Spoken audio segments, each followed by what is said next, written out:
कलंदरों में से एक कलंदर आगे बढ़ा और अपनी कहानी सुनाने लगा। मैं एक बादशाह का बेटा हूँ। मेरे चचा भी एक इलाके के हाकिम थे।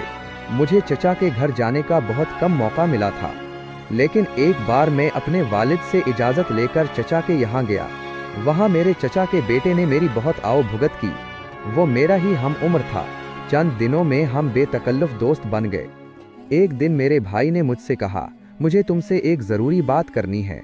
अगर तुम कसम खाओ कि किसी से ज़ाहिर नहीं करोगे तो मैं तुम्हें बताऊंगा।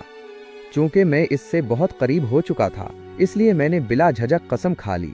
वो कहने लगा, अच्छा तुम यहीं ठहरो, मैं अभी आता हूँ। थोड़ी देर में वो एक खूबसूरत नौजवान लड़की को साथ लेकर आया और मुझसे कहने लगा, उसे फलां बाग में ले चलो, मैं अभी आता हूँ। मैं उस लड़की को लेकर उस बाग में पहुँच गया। कुछ देर बाद वो एक टोकरी में खाना और सराही में पानी लेकर आ गया। फिर उसने एक जगह से ज़मीन खोदनी शुरू की।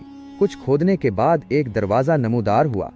मेरा चचीरा भाई और वो लड़की अपने सामान के साथ अंदर चले गए और फौरन दरवाज़ा बंद कर लिया और मुझसे कहा, मिट्टी डालकर ऊपर से बराबर कर दो। मैंने आवाज़ें भी दें, लेकिन उन्होंने कोई जवाब नहीं दिया। मैं अपनी किस्म से मजबूर था, इसलिए मिट्टी बराबर करके घर वापस आ गया, लेकिन मेरी तबीयत बहुत परेशान थी। चचा शिकार पर गए हुए थे। मैंने उनके वापस आने का इंतज़ार नहीं किया और शिकार गाह में ही उन्हें इत्तला देकर अपने वतन वापस आ गया। जब मैं शहर के करीब पहुंचा तो मुझे मालूम हुआ कि मेरे वालिद का इंतकाल हो चुका है और नमक हराम वजीर ने मुल्क पर कब्जा कर लिया है।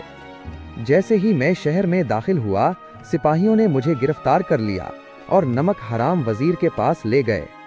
ये वजीर मुझसे पहले ही नाराज था। बचपन में एक बार मेरे हाथ से उसकी आंख में गलील लग गई थी, जिससे उसकी एक आंख ज़ाया हो गई थी। अब इसे इंतकाम का मौका मिल गया। मुझे देखते ही वो गुस्से में आ गया और मेरी आंख में उंगली डालकर मेरी आंख बाहर निकाल ली। फिर एक शख्स को हुक्म दिया कि उसे ले जाकर कत्ल कर दो। वो शख्स मेरे वालिद का वफादार था। वो मुझे शहर से बाहर ले गया और छोड़कर कहा, आप यहाँ ना आइएगा, वरना मेरी और आपकी ज़िंदगी की खैर नहीं। मैं वहाँ से भागकर फिर चचा के पास आ गया और उन्हें सब हाल सुनाया। चचा अपने बेटे की गुमशुदगी की वजह से पहले ही गमगीन थे। मेरी ये हालत देखकर वो और गमगीन हो गए।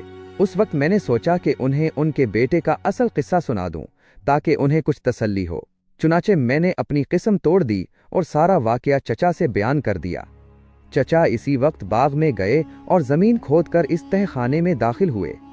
वहां जाकर उन्होंने क्या देखा कि मेरा चचाजाद भाई और वो लड़की एक दूसरे